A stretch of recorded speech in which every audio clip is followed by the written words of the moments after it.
coming up for the core stage at T-minus 1 minute and 30 seconds.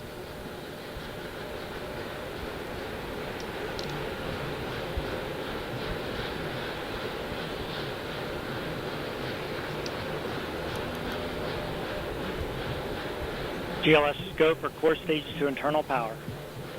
The rocket's core stage, which houses the 3 flight computers, is now on battery power. So there is no more hold time available because there's no more margin on the battery. So if we have a hold, we'd have to recycle back to T-minus 10 minutes and recharge those batteries. The count continues. A note now, shortly after liftoff. 1 minute. Shortly after liftoff, Mission Control Houston will take control of the rocket, and my colleague, Leah Cheshire, will take over commentary. T-minus 50 seconds and counting.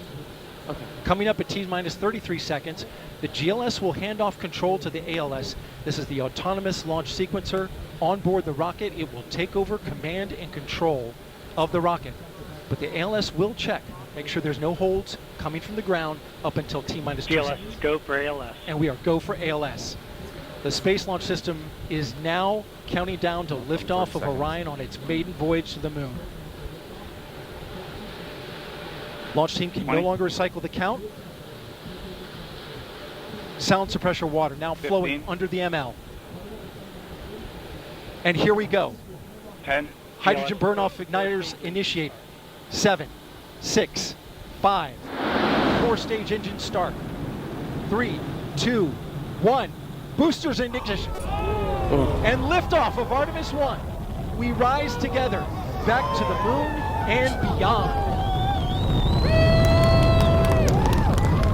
Yeah, baby. Oh my God. Wow. 4 RS-25 engines on the core stage and 2 solid rocket boosters now propelling the vehicle at 128 miles per hour. Hearing good control on the roll from teams in Mission Control Houston. All good calls so far. Now 30 seconds into the flight of Artemis 1. First milestone will be for the vehicle to pass through max Q in about 1 minute and 9 seconds into launch. This is the greatest period of atmospheric force on the rocket.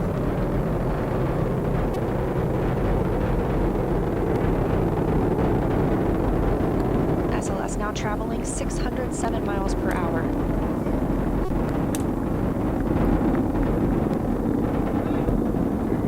You're looking at 8.8 million pounds of maximum thrust. Quiet here in the loops in Mission Control. Full core stage engines throttling down ahead of passing through max Q.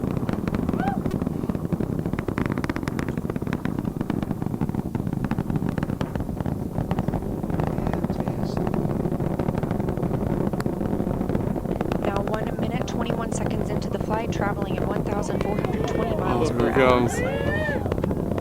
The 4 core stage engines are back at maximum thrust. The next major milestone will be for the solid rocket boosters to cut off and jettison at about 2 minutes and 11 seconds into the flight, so about 30 seconds from now. Again, quiet here in Mission Control Houston as teams continue monitoring the flight of Artemis 1. We're now 16 miles downrange from the launch pad at Kennedy Space Center, traveling over 2,800 miles per hour.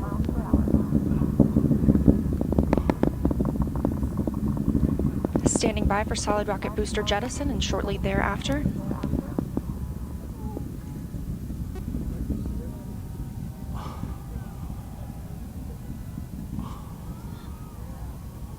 Confirmation that the solid rocket boosters have separated these 177-foot boosters. Now the core stage continues to power the flight of Orion, all 4 RS-25 engines firing, traveling over 3,400 miles per hour, 46 miles downrange. 2 minutes and 36 seconds into the flight. Hearing nominal calls here in Mission Control Houston. We've still got 4 good engines on the core stage. Next up, we'll be looking for the service module fairing to separate. This is 3 15 by 15 foot fairing panels, providing structural support, protecting the service module. Those will separate at about 3 minutes and 11 seconds into flight, and very shortly thereafter will be followed by the launch abort system separation. Just over 3 minutes into the flight of Artemis 1, now traveling over 4,060 miles per hour, 83 miles downrange. We just had confirmation that the service module fairing has separated.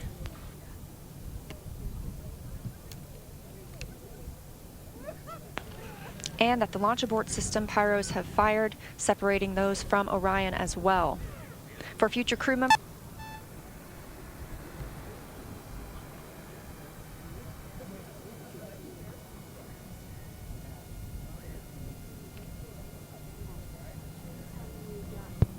we just heard the call for 3-engine press, meaning if SLS were to lose an engine at this point in the mission, we could still achieve a nominal mission.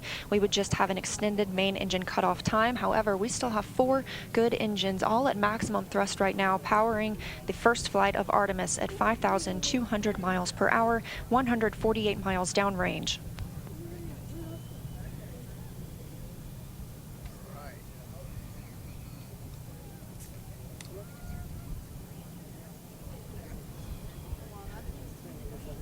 We're 4 minutes and 16 seconds into the flight of Artemis 1. So far, we've had a clean ascent. We saw those solid rocket boosters jettison about 2 minutes and 11 seconds after liftoff. Shortly after, we had the service module panels fairings separate, as well as the launch abort system. The launch abort system was inert for this flight, except to perform this separation. Those 4 core stage engines will continue to fire and power the flight of Artemis 1, now traveling over 6,800 miles per hour, 229 miles downrange. Booster flight controller reports that the engines are looking good.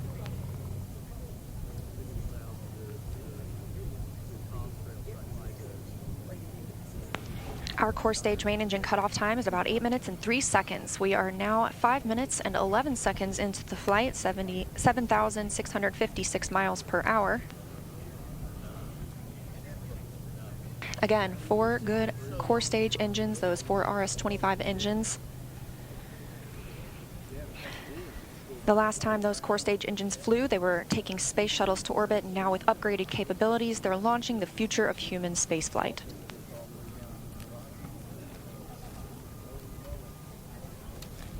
Five minutes and 42 seconds into the mission, we are now traveling 8,800 miles per hour, 345 miles downrange from the launch pad at Kennedy Space Center.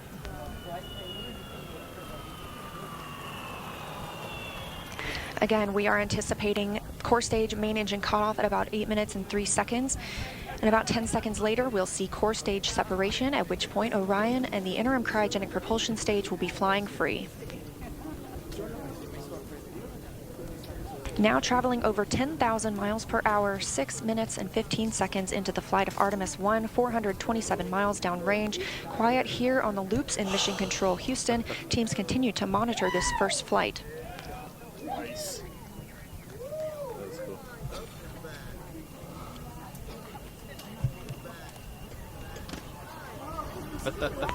About a minute and a half now until that core stage main engine cutoff time. Our 4 core stage engines continue to fire.